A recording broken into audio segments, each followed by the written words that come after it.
بسم الله الرحمن الرحيم అనంత కరుణామయుడు అపార కరుణా ప్రదాత అయిన అల్లాహ్ పేరుతో. قد أفلح المؤمنون వాస్తవానికి విశ్వాసులు సాఫల్యం పొందుతారు. الذين هم في صلاتهم خاشعون వారే ఎవరైతే తమ నమాజులో వినమ్రతను పాటిస్తారో. والذين هم عن اللغو معرضون మరియు ఎవరైతే వ్యర్థమైన మాటల నుండి దూరంగా ఉంటారు. والذين هم للزكاة فاعلون మరియు ఎవరైతే విధిదానం జకాత్ సక్రమంగా చెల్లిస్తారో. والذين هم لفروجهم حافظون మరియు ఎవరైతే తమ మర్మాంగాలను కాపాడుకుంటారో. إلا على أزواجهم أو ما ملكت أيمانهم فإنهم غير ملومين తమ భార్య అజ్వాజులతో లేక తమ ఆధీనంలో కుడి చేతిలో ఉన్న బానిస స్త్రీలతో తప్ప. అలాంటప్పుడు వారు నిశ్చయంగా నిందార్హులు కారు. فمن ابتغى وراء ذلك فأولئك هم العادون కాని ఎవరైతే దీనిని మించి కోరుతారో అలాంటి వారే వాస్తవంగా హద్దులను అతిక్రమించిన వారు. والذين هم لأماناتهم وعهدهم راعون మరియు వారు ఎవరైతే తమ పూచీలను అమానతులను మరియు తమ వాగ్దానాలను కాపాడుకుంటారు. والذين هم على صلواتهم يحافظون మరియు వారు ఎవరైతే తమ నమాజులను కాపాడుకుంటారో. أولئك هم الوارثون అలాంటి వారే స్వర్గానికి వారసులవుతారు. الذين يرثون الفردوس هم فيها خالدون వారే ఫిర్దౌస్ స్వర్గానికి వారసులై అందులో వారు శాశ్వతంగా ఉంటారు. ولقد خلقنا الإنسان من سلالة من طين మరియు వాస్తవంగా మేము మానవుణ్ణి మట్టి యొక్క సారంతో సృష్టించాము. ثم جعلناه نطفة في قرار مكين తరువాత అతనిని ఇంద్రియ బిందువుగా ఒక కోశంలో భద్రంగా ఉంచాము.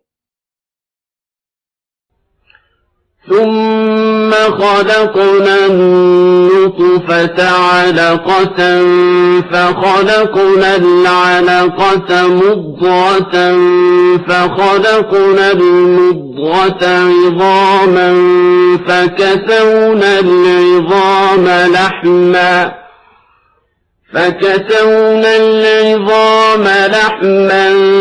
ثم أنشأناه خلقا آخر فتبارك الله أحسن الخالقين ఆ తరువాత ఆ ఇంద్రియ బిందువును రక్తపు ముద్దగా జలగగా మార్చాము.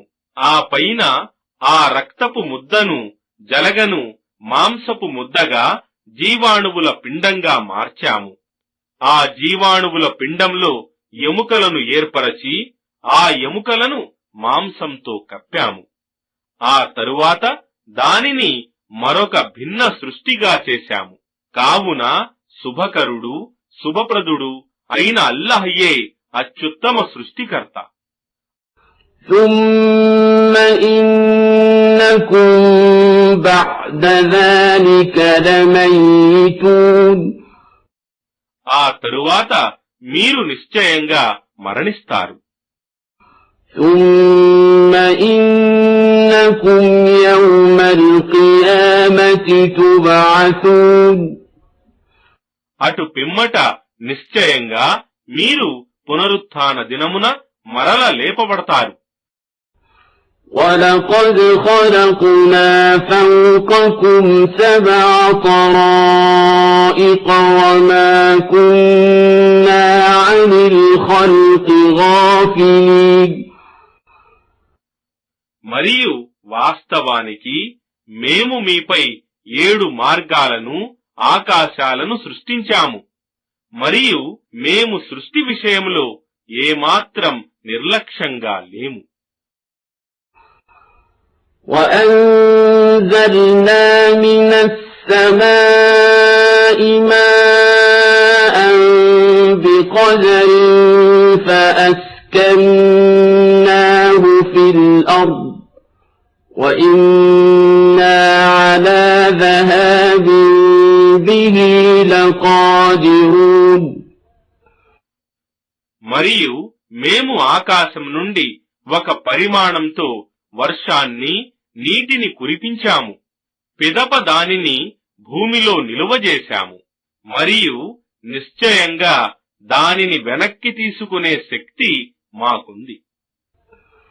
فَأَنشَأْنَا لَكُم بِهِ جَنَّاتٍ مِّن نَّخِيلٍ وَأَعْنَابٍ لَّكُمْ فِيهَا فَوَاكِهُ كَثِيرَةٌ وَمِنْهَا تَأْكُلُونَ తరువాత దాని ద్వారా మేము మీ కొరకు ఖర్జూరపు తోటలను ద్రాక్ష తోటలను ఉత్పత్తి చేశాము. అందులో మీకు ఎన్నో ఫలాలు దొరుకుతాయి మరియు వాటి నుండి మీరు తింటారు. وَشَجَرَةً تَخْرُجُ مِن طُورِ سَيْنَاءَ تَنبُتُ بِالدُّهْنِ وَصِبْغٍ لِّلْآكِلِينَ మరియు సీనాయి కొండ ప్రాంతంలో ఒక వృక్షం పెరుగుతున్నది. అది నూనె ఇస్తుంది మరియు దాని ఫలం తినేవారికి రుచికరమైన కూరగా ఉపయోగపడుతుంది. وَإِنَّ لَكُمْ فِي الْأَنْعَامِ لَعِبْرَةً نُسْقِيكُم مِّمَّا فِي بُطُونِهَا وَلَكُمْ فِيهَا مَنَافِعُ كَثِيرَةٌ وَمِنْهَا تَأْكُلُونَ మరియు నిశ్చయంగా మీ పశువులలో మీకు ఒక గుణపాఠముంది. మేము వాటి కడుపులలో ఉన్నది పాలు మీకు త్రాపుతున్నాము మరియు వాటిలో మీకు ఇంకా ఎన్నో ఇతర లాభాలు కూడా ఉన్నాయి మరియు వాటి మాంసం మీరు తింటారు. وَعَلَيْهَا وَعَلَى الْفُلْكِ تُحْمَلُونَ మరియు వాటి మీద మరియు ఓడల మీద మీరు సవారీ చేస్తారు. وَلَقَدْ أَرْسَلْنَا نُوحًا إِلَى قَوْمِهِ فَقَالَ يَا قَوْمِ اعْبُدُوا اللَّهَ مَا لَكُمْ مِنْ إِلَٰهٍ غَيْرُهُ أَفَلَا تَتَّقُونَ మరియు వాస్తవానికి మేము నూహును తన జాతి ప్రజల వద్దకు పంపాము. అతడు వారితో అన్నాడు, నా జాతి ప్రజలారా, అల్లహనే ఆరాధించండి. మీకు ఆయన తప్ప మరొక ఆరాధ్య దేవుడు లేడు. ఏమి మీరు ఆయన యందు భయభక్తులు కలిగి ఉండరా? فقال الملأ الذين كفروا من قومه ما هذا إلا بشر مثلكم يريد أن يتفضل عليكم ولو شاء الله لأنزل ملائكة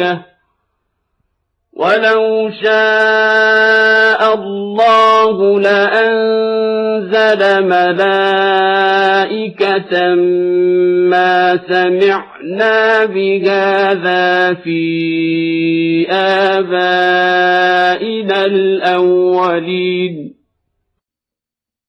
అతని జాతిలోని సత్యతిరస్కారులైన నాయకులు ఇలా అన్నారు, ఇతను మీ వంటి ఒక సాధారణ మానవుడే తప్ప మరేమీ కాడు. మీపై ఆధిక్యత పొందగోరుతున్నాడు మరియు అల్లహ తలుచుకుంటే దైవదూతలను పంపి ఉండేవాడు. ఇలాంటి విషయం పూర్వీకులైన మన తాత ముత్తాతలలో కూడా జరిగినట్లు మేము వినలేదే. ఇన్ హువ ఇల్లా రజులున్ బిహి జిన్నతున్ ఫతరబ్బసు బిహి హత్తా హీన్. ఇతడు కేవలం పిచ్చి పట్టిన మనిషి, కావున కొంతకాలం ఇతనిని సహించండి. قال رب انصرني بما كذبون. నూహు అన్నాడు, ఓ నా ప్రభు, వీరు నన్ను అసత్యుడవని తిరస్కరిస్తున్నారు, కావున నాకు సహాయం చేయి. فأوحينا إليه أن اصنع الفلك بأعيننا ووحينا فإذا جاء أمرنا وفارت النور فاسلك فيها من كل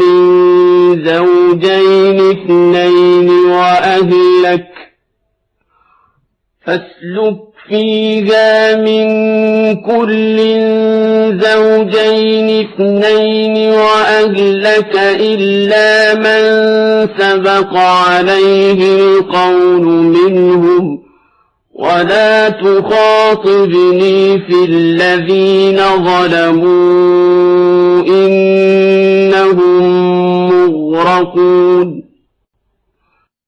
కావున మేము అతనికి ఈ విధంగా దివ్యజ్ఞానం వహీ పంపాము. మా పర్యవేక్షణలో మా దివ్యజ్ఞానం వహీ ప్రకారం ఒక ఓడను తయారు చెయ్యి. తరువాత మా ఆజ్ఞ వచ్చినప్పుడు మరియు పొయ్యి నుండి నీరు ఉబికినప్పుడు పొంగినప్పుడు ఆ నావలో ప్రతి రకపు జంతుజాతి నుండి ఒక్కొక్క జంటను మరియు నీ పరివారపు వారిని ఎక్కించుకో. ఎవరిని గురించి అయితే ముందుగానే నిర్ణయం జరిగిందో వారు తప్ప. ఇక దుర్మార్గుల కొరకు నాతో మనవి చేయకు, నిశ్చయంగా వారు ముంచివేయబడతారు. فإذا استويت أنت ومن معك على الفلك فقل الحمد لله الذي نجانا من القوم الظالمين. ఆ తరువాత నీవు మరియు నీతో ఉన్నవారు నావలోకి ఎక్కిన పిదప ఇలా ప్రార్థించండి, సర్వస్తోత్రాలకు అర్హుడు అల్లహ మాత్రమే. ఆయనే మమ్మల్ని దుర్మార్గుల నుండి విమోచనం కలిగించాడు. وَقُلْ رَبِّ أَنزِلْنِي مُنزَلًا مُبَارَكًا وَأَنْتَ خَيْرُ الْمُنزِلِينَ. ఇంకా ఇలా ప్రార్థించు, ఓ నా ప్రభూ, నన్ను శుభప్రదమైన గమ్యస్థానంలో దించు. గమ్యస్థానానికి చేర్పించే వారిలో నీవే అత్యుత్తముడవు. إِنَّ فِي ذَلِكَ لَآيَاتٍ وَإِن كُنَّا لَمُبْتَلِينَ. నిశ్చయంగా ఇందులో ఈ గాథలో సూచనలున్నాయి. మరియు నిశ్చయంగా మేము ప్రజలను పరీక్షకు గురి చేస్తూ ఉంటాము. ثم أنشأنا من بعدهم قرنا آخرين వారి తరువాత మేము మరొక తరాన్ని పుట్టించాము.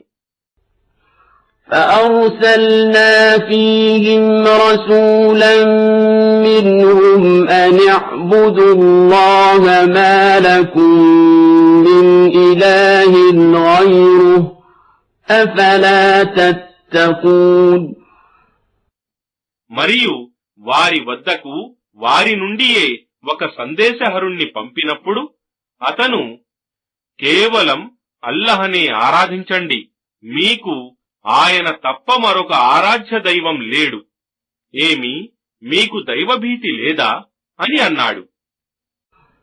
وقال الملأ من قومه الذين كفروا وكذبوا بلقاء الآخرة وأترفناهم في الحياة الدنيا ما هذا إلا بشر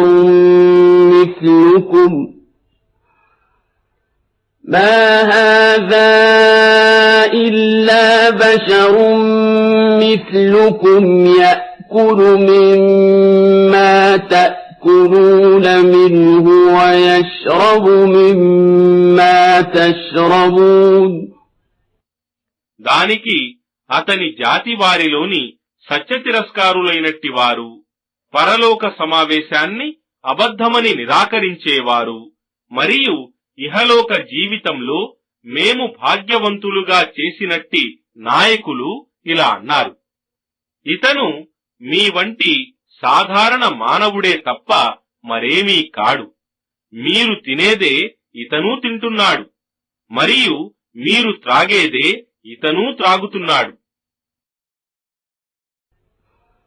وَلَئِنْ أَطَعْتُمْ بَشَرًا مِثْلَكُمْ إِنَّكُمْ إِذًا لَخَاسِرُونَ మరియు ఒకవేళ మీరు మీ వంటి ఒక సాధారణ మానవుణ్ణి అనుసరించినట్లయితే నిశ్చయంగా మీరు నష్టపడిన వారవుతారు. أَيَعِدُكُمْ أَنَّكُمْ إِذَا مِتُّمْ وَكُنْتُمْ تُرَابًا وَعِظَامًا أَنَّكُمْ مُخْرَجُونَ ఏమి మీరు మరణించి మట్టిగా ఎముకలుగా మారిపోయిన తరువాత కూడా తిరిగి లేపబడతారని ఇతను మీకు వాగ్దానం చేస్తున్నాడా? هيهات هيهات لما توعدون అసంభవం, మీకు చేయబడే ఈ వాగ్దానం నెరవేరటం అసంభవం. إن هي إلا حياتنا الدنيا نموت ونحيا وما نحن بمبعوثين ఇక మన జీవితం ఈ ప్రాపంచిక జీవితం మాత్రమే, మనం మరణించేది జీవించేది ఇక్కడే, మనం ఏమాత్రము తిరిగి సజీవులుగా లేపబడము. إن هو إلا رجل افترى على الله كذبا وما نحن له بمؤمنين ఇక ఇతను ఈ వ్యక్తి అల్లాహ్ పేరుతో కేవలం అబద్ధాలు కల్పిస్తున్నాడు, మరియు మేము ఇతనిని ఇతని మాటలను ఎన్నటికీ విశ్వసించలేము.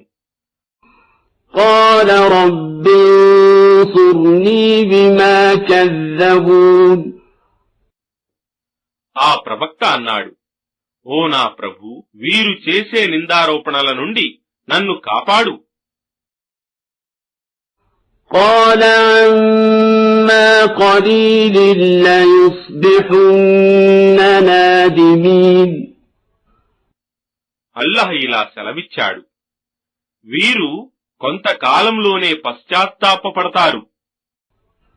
فأخذتهم الصيحة بالحق فجعلناهم غثاء فبعدا للقوم الظالمين. ఆ తరువాత సత్యవాగ్దాన ప్రకారం ఒక భయంకరమైన గర్జన సైహ వారిని చుట్టుముట్టింది. మేము వారిని చెత్తా చెదారంగా మార్చివేశాము. ఇక దుర్మార్గులైన జాతివారు ఈ విధంగానే దూరమైపోతారు, నాశనం చేయబడతారు. ثم أنشأنا من بعدهم قرونا آخرين. వారి తరువాత ఇతర తరాల వారిని పుట్టించాము. ما تسبق من أمة أجلها وما يستأخرون. ఏ సమాజం వారు కూడా తమకు నియమింపబడిన గడువుకు ముందు కాలేరు మరియు దానికి వెనుక కాలేరు. ثم أرسلنا رسلنا تترى كلما جاء أمة رسولها كذبوه فأتبعنا بعضهم بعضا وجعلناهم أحاديث فبعدا لقوم لا يؤمنون. ఆ తరువాత మేము మా సందేశహరులను ఒకరి తరువాత ఒకరిని పంపుతూ వచ్చాము. ప్రతిసారి ఒక సమాజం వద్దకు దాని సందేశహరుడు వచ్చినప్పుడు వారు అతనిని అసత్యుడని తిరస్కరించారు.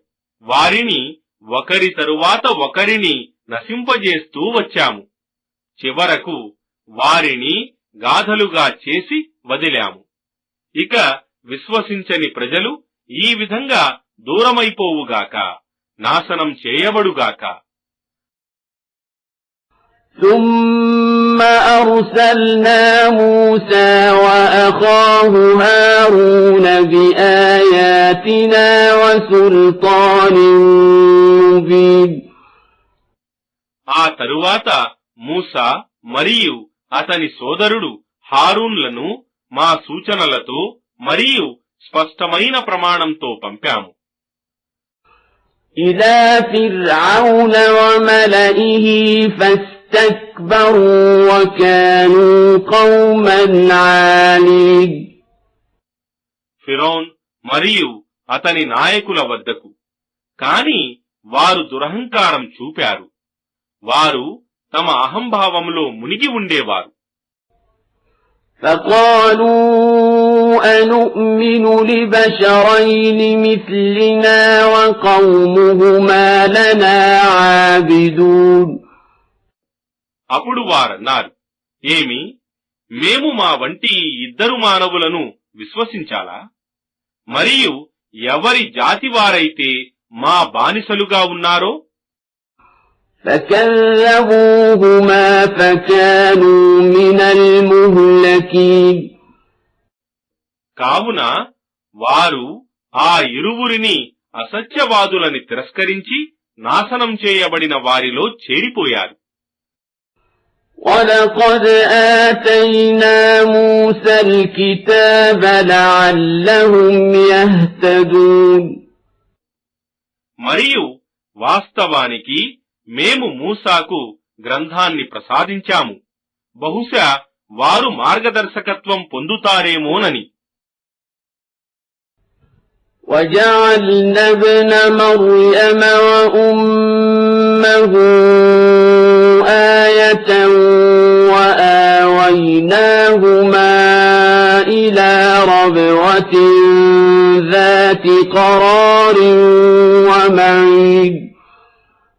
ఇక మరియం కుమారుణ్ణి మరియు అతని తల్లిని మేము మా అనుగ్రహపు సూచనగా చేశాము, మరియు వారిద్దరికీ ఉన్నతమైన ప్రశాంతమైన నీడ, ప్రవహించే సెలయేళ్లు మరియు చలమలు గల స్థానంలో ఆశ్రయమిచ్చాము.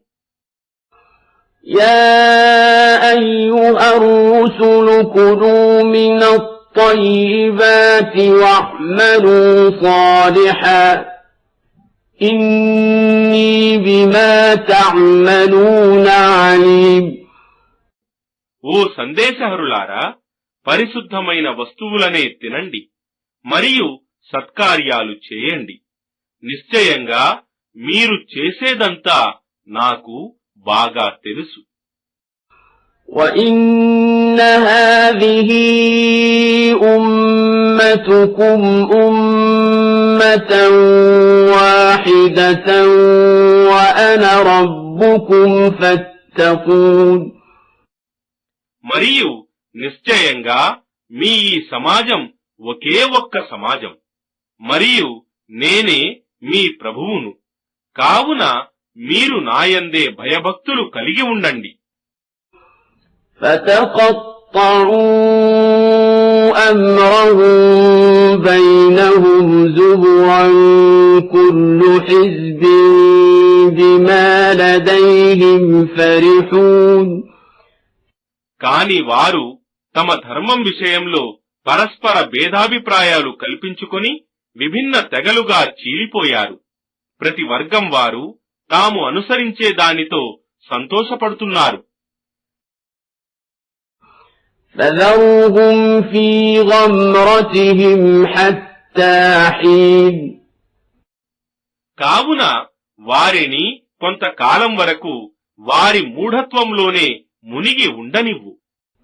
أَيَحْسَبُونَ أَنَّمَا نُمِدُّهُم بِهِ مِن مَّالٍ وَبَنِينَ. ఏమి మేము వారికి సంపదలు మరియు సంతానం సమృద్ధిగా ఇస్తున్నామంటే نُسَارِعُ لَهُمْ فِي الْخَيْرَاتِ بَل لَّا يَشْعُرُونَ. మేము వారికి మేలు చేయటంలో తొందరపడుతున్నామని వారు భావిస్తున్నారా? అలా కాదు, వారు గ్రహించటం లేదు. إِنَّ الَّذِينَ هُمْ مِنْ خَشْيَةِ رَبِّهِمْ مُشْفِقُونَ.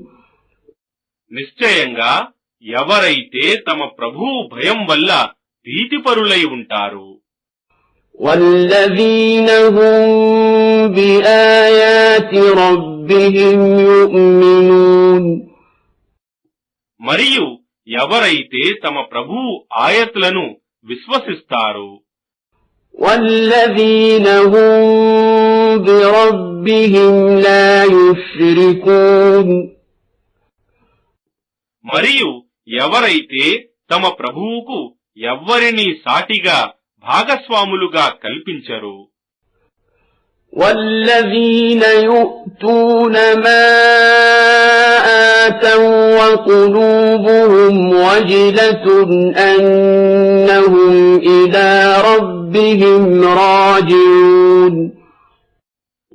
మరియు ఎవరైతే తాము ఇవ్వవలసినది జకాత్ ఇచ్చేటప్పుడు నిశ్చయంగా వారు తమ ప్రభువు వైపుకు మరలిపోవలసి ఉన్నదనే భయాన్ని తమ హృదయాలలో ఉంచుకొని ఇస్తారు. أُولَئِكَ يُسَارِعُونَ فِي الْخَيْرَاتِ وَهُمْ لَهَا سَابِقُونَ. ఇలాంటి వారే మంచి పనులు చేయటంలో పోటీ పడేవారు మరియు వారు వాటిని చేయటానికి అందరికంటే ముందు ఉండేవారు. وَلَا نُكَلِّفُ نَفْسًا إِلَّا وُسْعَهَا وَلَدَيْنَا كِتَابٌ يَنطِقُ بِالْحَقِّ وَهُمْ لَا يُظْلَمُونَ. మరియు మేము ఏ ప్రాణిపై కూడా దాని శక్తికి మించిన భారం వేయము. మరియు మా వద్ద అంతా వ్రాయబడిన ఒక గ్రంథముంది, అది సత్యాన్ని పలుకుతుంది మరియు వారికెలాంటి అన్యాయం జరుగదు. بَلْ قُلُوبُهُمْ فِي غَمْرَةٍ مِّنْ هَذَا وَلَهُمْ أَعْمَالٌ مِّن دُونِ ذَلِكَ هُمْ لَهَا عَامِلُونَ. అలా కాదు, వారి హృదయాలు దీనిని గురించి అజ్ఞానంలో పడి ఉన్నాయి. ఇంతేగాక వారు చేసే దుష్టకార్యాలు ఎన్నో ఉన్నాయి. వారు వాటిని చేస్తూనే ఉంటారు. حتى إذا أخذنا مترفيهم بالعذاب إذا هم يجأرون. చివరకు వారిలోని ఇహలోక భోగభాగ్యాలలో మునిగి ఉన్న వారిని శిక్షించటానికి మేము పట్టుకున్నప్పుడు వారు మొరపెట్టుకుంటారు. لا تجأروا اليوم إنكم منا لا تنصرون. అప్పుడు వారితో ఇలా అనబడుతుంది, ఈరోజు మీరు మొరపెట్టుకోకండి, నిశ్చయంగా మా తరఫు నుండి మీకు ఎలాంటి సహాయం లభించడం జరుగదు.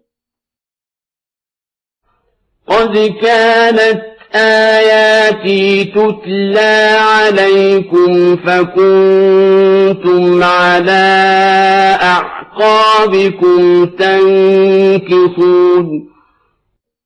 వాస్తవానికి నా సూచనలు మీకు వినిపించబడినప్పుడు మీరు మీ మడమల మీద వెనుకకు తిరిగిపోయేవారు. مستكبرين به سامرا تهجرون. దురహంకారంతో దానిని గురించి వ్యర్థపు ప్రలాపాలలో రాత్రులు గడుపుతూ ఉండేవారు. أفلم يدبروا القول أم جاءهم ما لم يأت آباءهم الأولين. ఏమి వారు ఈ దైవవాక్కును గురించి ఎన్నడూ ఆలోచించలేదా? లేక వారి పూర్వీకులైన వారి తాత ముత్తాతల వద్దకు ఎన్నడూ రానిది వారి వద్దకు వచ్చిందనా? أم لم يعرفوا رسولهم فهم له منكرون. లేక వారు తమ సందేశహరుణ్ణి ఎరుగరా, అందుకే అతన్ని తిరస్కరిస్తున్నారా? أم يقولون به جنة بل جاءهم بالحق وأكثرهم للحق كارهون. లేక అతనికి పిచ్చి పట్టింది అని అంటున్నారా? వాస్తవానికి అతను వారి వద్దకు సత్యాన్ని తెచ్చాడు, కాని చాలా మంది సత్యాన్ని అసహ్యించుకుంటున్నారు. ولو اتبع الحق أهواءهم لفسدت السماوات والأرض ومن فيهن بل أتيناهم بذكرهم فهم عن ذكرهم معرضون. మరియు ఒకవేళ సత్యమే వారి కోరికలకు అనుగుణంగా ఉంటే భూమి ఆకాశాలు మరియు వాటిలో ఉన్నదంతా నాశనమైపోయేది. వాస్తవానికి మేము వారి వద్దకు హితబోధను పంపాము, కాని వారు తమ హితబోధ నుండి ముఖం త్రిప్పుకుంటున్నారు.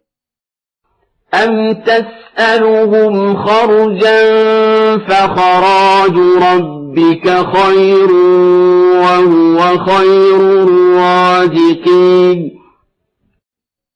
లేక నీవు ఓ ముహమ్మద్ వారిని ప్రతిఫలమేమైనా అడుగుతున్నావా? నీ ప్రభువు ఇచ్చే ప్రతిఫలమే ఎంతో మేలైనది. ఆయనే అందరికంటే శ్రేష్ఠుడైన ఉపాధి ప్రదాత. وَإِنَّكَ لَتَدْعُوهُمْ إِلَى صِرَاطٍ مُسْتَقِيمٍ. మరియు నిశ్చయంగా నీవు వారిని రుజుమార్గం వైపునకు పిలుస్తున్నావు. وَإِنَّ الَّذِينَ لَا يُؤْمِنُونَ بِالْآخِرَةِ عَنِ الصِّرَاطِ لَنَاكِبُونَ. మరియు నిశ్చయంగా పరలోకాన్ని నమ్మని వారు రుజుమార్గం నుండి వైదొలగిన వారే. وَلَوْ رَحِمْنَاهُمْ وَكَشَفْنَا مَا بِهِم مِّن ضُرٍّ لَّلَجُّوا فِي طُغْيَانِهِمْ يَعْمَهُونَ.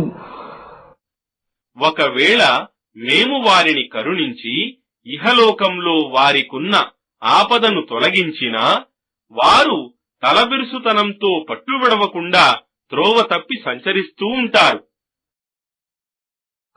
وَلَقَدْ أَخَذْنَاهُم بِالْعَذَابِ فَمَا اسْتَكَانُوا لِرَبِّهِمْ وَمَا يَتَضَرَّعُونَ. మరియు వాస్తవానికి మేము వారిని శిక్షకు గురిచేశాము. అయినా వారు తమ ప్రభువు ముందు వంగలేదు, మరియు వారు వినమ్రులు కూడా కాలేదు. حتى إذا فتحنا عليهم بابا ذا عذاب شديد إذا هم فيه مبلسون. చివరకు మేము వారి కొరకు కఠిన శిక్షా ద్వారాన్ని తెరిచాము. అప్పుడు వారు నిరాశ చెందిన వారయ్యారు.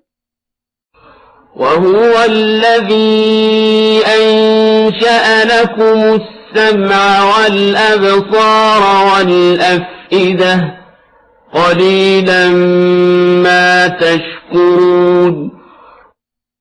మరియు ఆయనే మీకు వినే శక్తిని, చూసే శక్తిని మరియు అర్థం చేసుకోవటానికి హృదయాలను సృజించినవాడు. అయినా మీరెంత తక్కువగా కృతజ్ఞతలు తెలుపుతున్నారు. وهو الذي ذرأكم في الأرض وإليه تحشرون.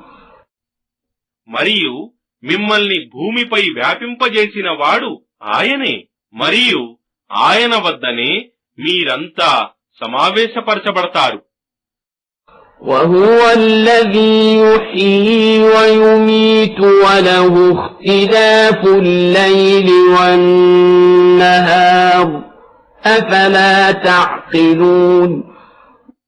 మరియు మీకు జీవితాన్ని ఇచ్చేవాడు మరియు మరణింపజేసేవాడు ఆయనే, మరియు రాత్రింబవళ్ల మార్పు ఆయన ఆధీనంలోనే ఉంది.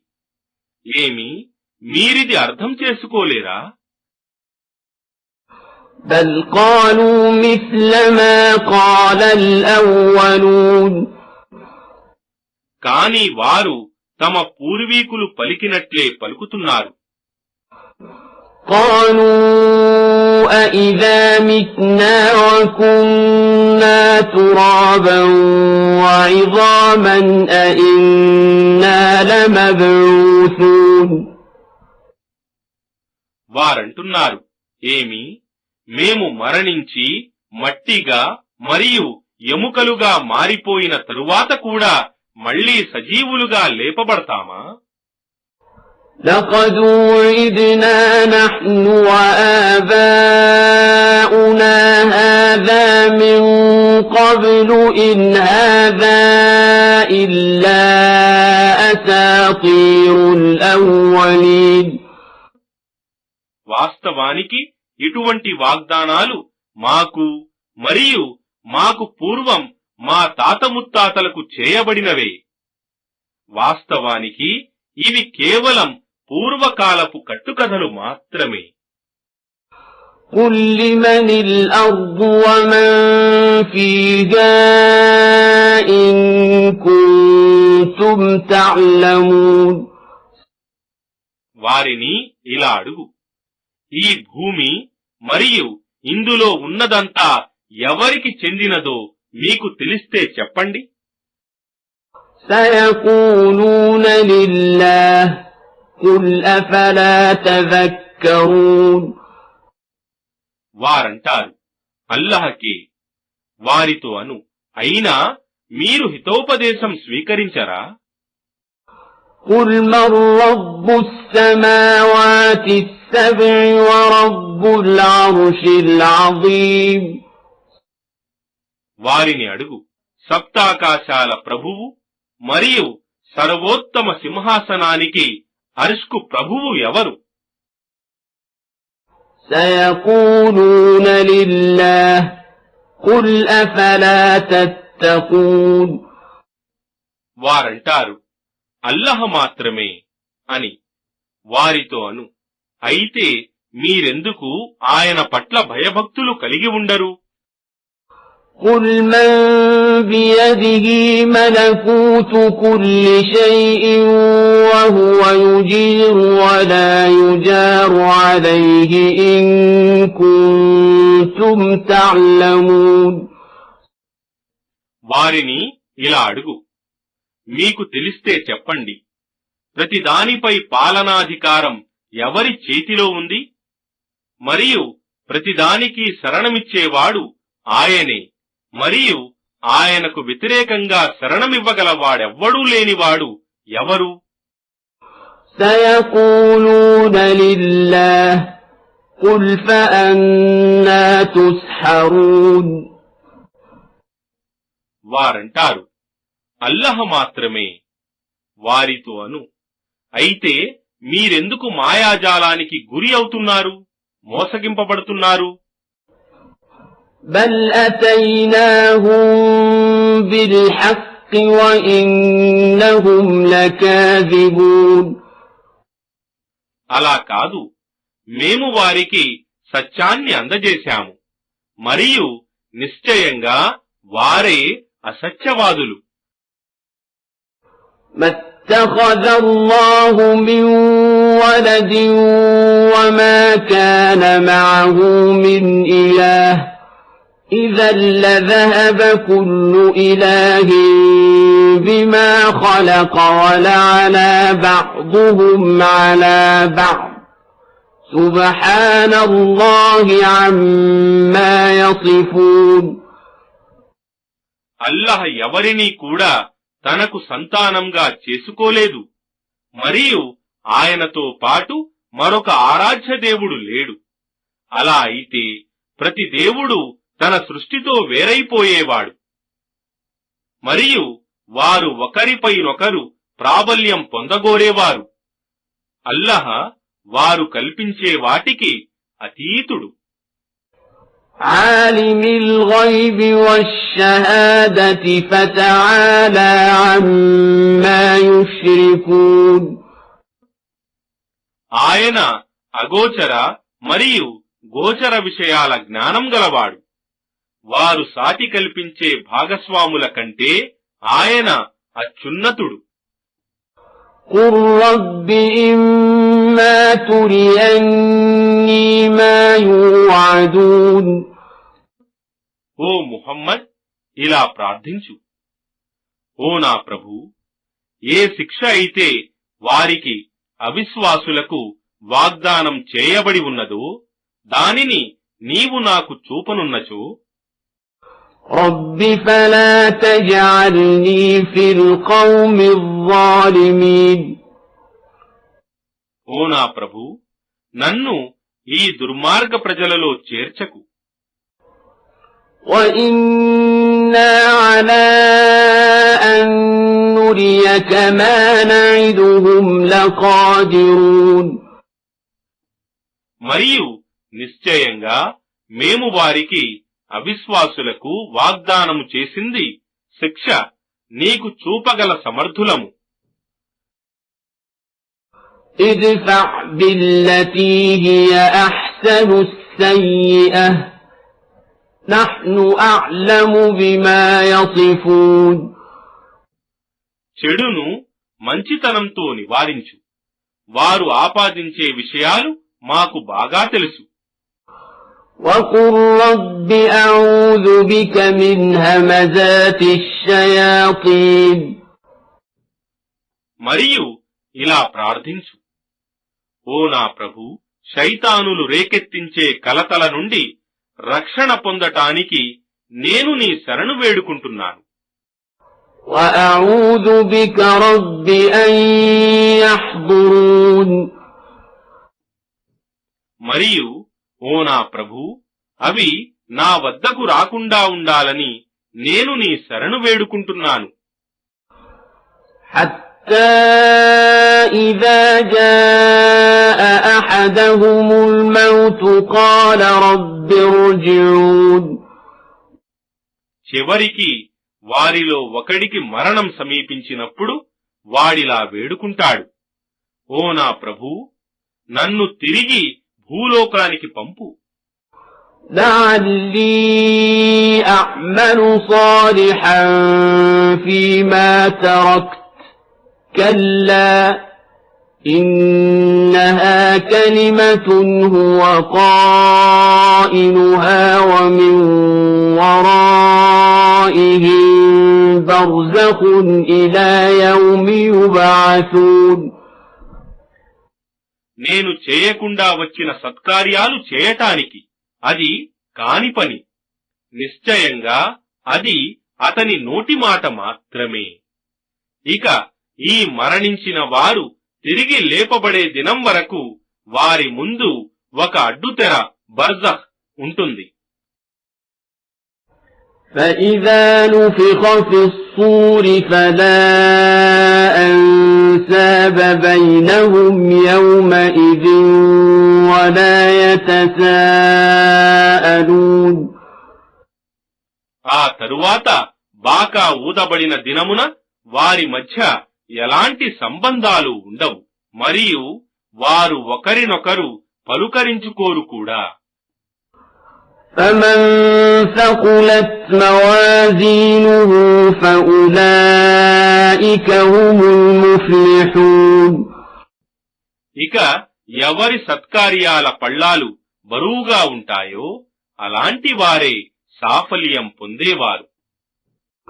ومن خفت موازينه فأولئك الذين خسروا أنفسهم في جهنم خالدون.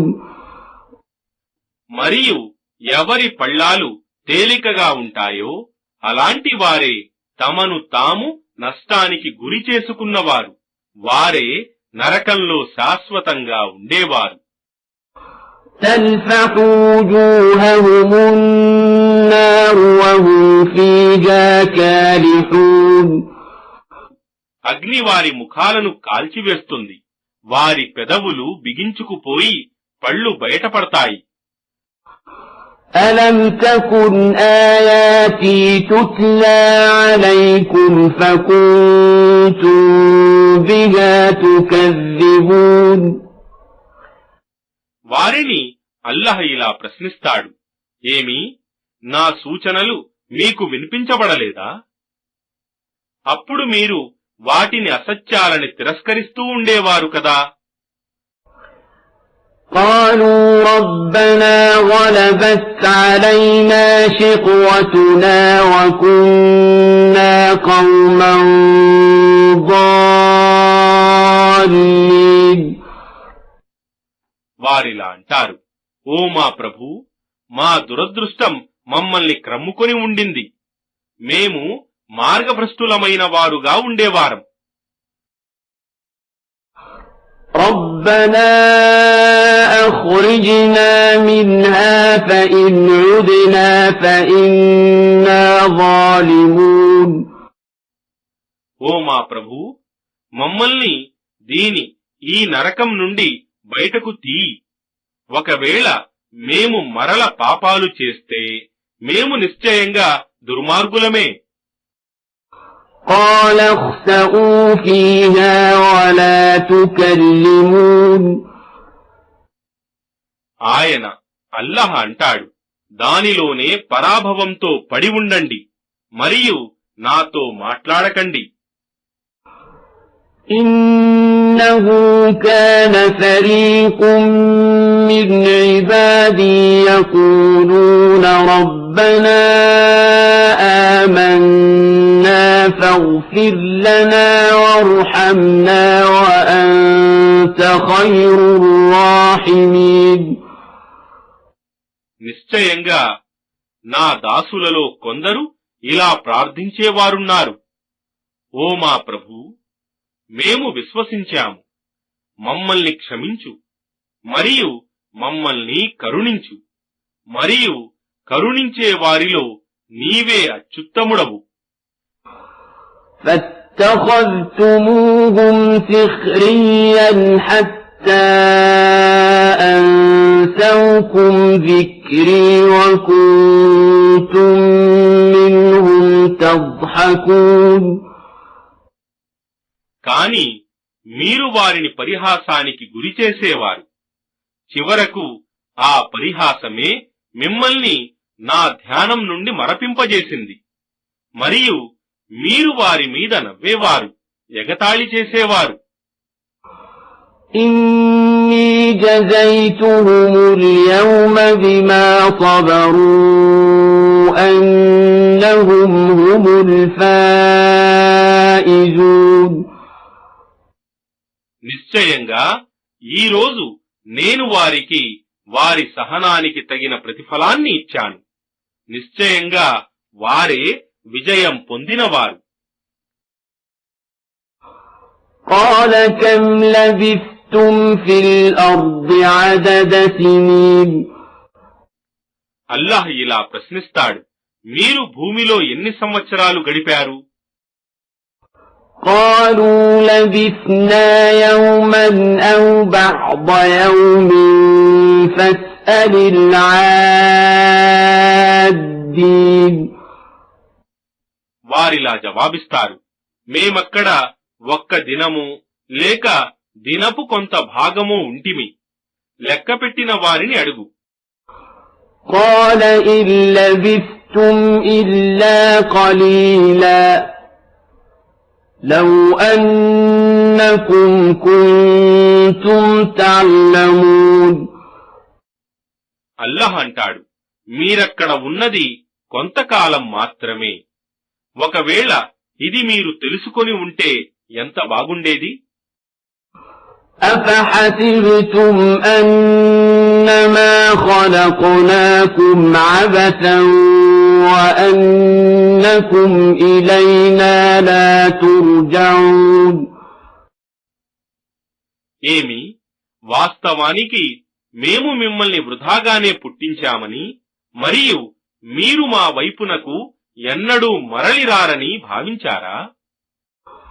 فتعالى الله الملك الحق لا إله إلا هو رب العرش الكريم.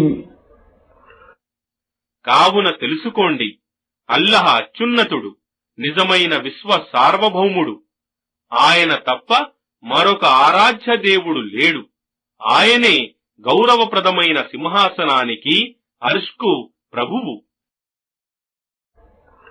ومن يدع مع الله إلها آخر لا برهان له به فإنما حسابه عند ربه إنه لا يفلح الكافرون.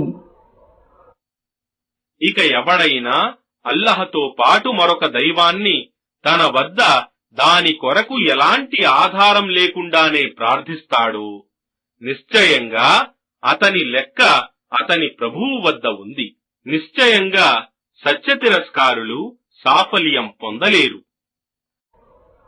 وَقُلْ رَبِّ اغْفِرْ وَارْحَمْ وَأَنْتَ خَيْرُ الرَّاحِمِينَ. కావున నీవు ఇలా ప్రార్థించు, ఓ నా ప్రభూ, నన్ను క్షమించు, నన్ను కరుణించు, కరుణించే వారిలో నీవే అత్యుత్తముడవు.